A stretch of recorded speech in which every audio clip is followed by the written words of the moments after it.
Focus టీవీకి స్వాగతం సుస్వాగతం. ఈరోజు మన వైఎస్ఆర్సీపీ మహిళా నాయకురాలు ఉన్నారు.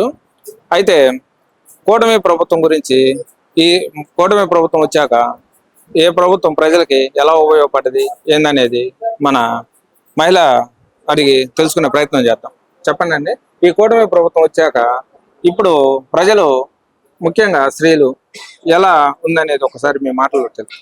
ఫ్రీ బస్ అని పెట్టి టికెట్ కోసము ఈ టికెట్ తీసుకెళ్తే అక్కడ షాపుల్లో ఒక దిండు ఫ్రీ అంటున్నారు. అంటే వాళ్ళకి లింకులు ఉండయి అన్నమాట.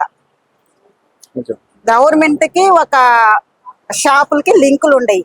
అంటే ఒక యాత్రలకు వెళ్తున్నారు. ఫ్రీ బస్ అంటే ఇక్కడ టికెటే చూస్తున్నారు. మీరు అక్కడ అయ్యే ఖర్చు చూడట్లా. అక్కడ జిఎస్టీ అంటున్నారు. అక్కడికి వెళ్తే ఖర్చు ఎక్కువ పెరిగిపోతుంది. ఈ ఫ్రీ టికెట్ అని పెట్టి ఇంకా ఎక్కువ డబ్బులు లాభం పొందుతున్నారు గవర్నమెంట్. ఇప్పుడు 2029లో వైఎస్ఆర్సీ ప్రభుత్వం వచ్చే అవకాశం ఉందా లేదా తిరిగి కూటమికి జనాలు పట్టం కడతారా? మీ అభిప్రాయం? కూటమికి ఎలా పట్టం కడతారండి? జనాలకు అర్థమైపోయింది. ముసలోళ్ళు ఏ రకంగా ఇబ్బంది పడుతున్నారు, మహిళలు ఏ రకంగా ఇబ్బంది పడుతున్నారు.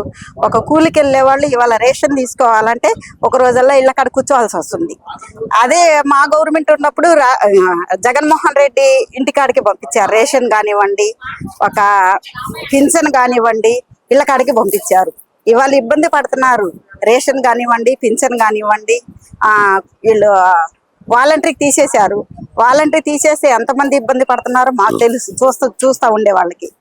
ఇప్పుడు మన డిప్యూటీ సీఎం పవన్ కళ్యాణ్ గారు ఉన్నారు. ఆహా ఓహో అని స్టేజ్ల మీద అంతా ఓకే గందరగోళం చేసి కూటమి ప్రభుత్వం ఏర్పడ్డాక అసలు మనిషి కనీసం కానొచ్చే పరిస్థితి లేదు. ఈ ప్రజల పాలన గాలికి వదిలేసి సినిమాలు చేస్తున్నారు. దాని మీద మీ అభిప్రాయం? ఇలా చూస్తున్నామండి. ఎక్కడన్నా కనిపిస్తారా పవన్ కళ్యాణ్ గారు అని ఇలా చేతులు పెట్టుకొని చూస్తున్నాం. అంటే మాయమైపోయారు. ఇప్పుడు పవన్ కళ్యాణ్ గారి వల్ల ఇప్పుడు కూటమి ప్రభుత్వం వచ్చింది అనేది ప్రతి ఒక్కరు అనుకునేది. అయితే ఆ మనుషులు ఎంతమంది ప్రజలు నమ్మి అతనికి ఓటేసి కూటమి ప్రభుత్వ అధికారులకు తీసుకొస్తే అతను ఇట్లా ప్రజల్ని నమ్మిన మనుషుల్ని గాలికి వదిలేసిపోవడం మీరు ఎంతవరకు కరెక్ట్ అని సమర్థిస్తారు? జనసేన వాళ్ళకి ఎంతమంది కొట్టారో టీడీపీ వాళ్ళకి ఒకసారి వీడియోలు చూసి తిరిగి చూడమనండి. జనసేన వాళ్ళకి టీడీపీ వాళ్ళు ఏ రకంగా కొట్టారు, కాళ్ళు ఇరగదీశారు. అసలు మా నియోజకవర్గంలో మీరు వచ్చి ఎలా పెత్తనాలు చేస్తారని ఒకసారి వీడియోలు చూడండి. మీరే అర్థమైంది. వాళ్ళు కొట్టుకోవడానికే సరిపోతుంది.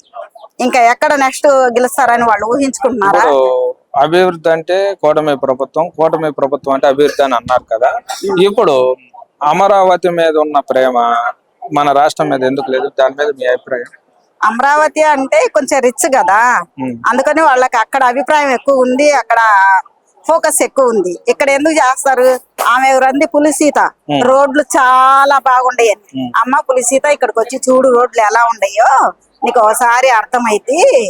ఏంది నువ్వు మొన్న ట్రోల్ చేశారని తెగ బాధపడ్డావు. పులిసీత రోడ్లు నీ కాడ కాదు మా కాడ చూడు, వచ్చిన కాడ నీ కాడగా చూడాల్సింది.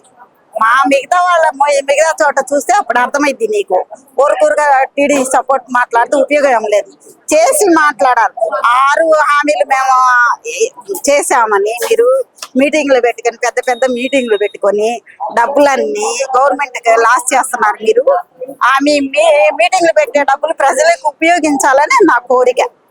ఇప్పుడు మన అధిక విషయానికి వస్తే ఇక్కడ కొత్తగా వైఎస్ఆర్సీపీ అధినేత జగన్మోహన్ రెడ్డి గారు మన డాక్టర్ చింతలపూడి అశోక్ కుమార్ గారిని నియమించారు.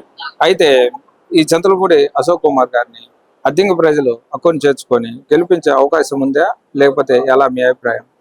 అంటే ఇప్పుడు మీటింగ్లు పెడుతున్నారు. అక్కడక్కడ చిన్న మీటింగ్లు చూస్తున్నారు కదా, జనం ఎలా వస్తున్నారు అనేది మీకు అర్థమయ్యే ఉంటది. చాలా సార్లు చూసి ఉంటారు మీరు సెంటర్ లో ఎలా ఉన్నారు, జనం ఎలా వస్తున్నారు కాదని, ఎట్లా వ్యతిరేకంగా ఉంది గవర్నమెంట్ మీద అనేది మీకు అర్థమై ఉంటది ఇప్పుడు దాకా.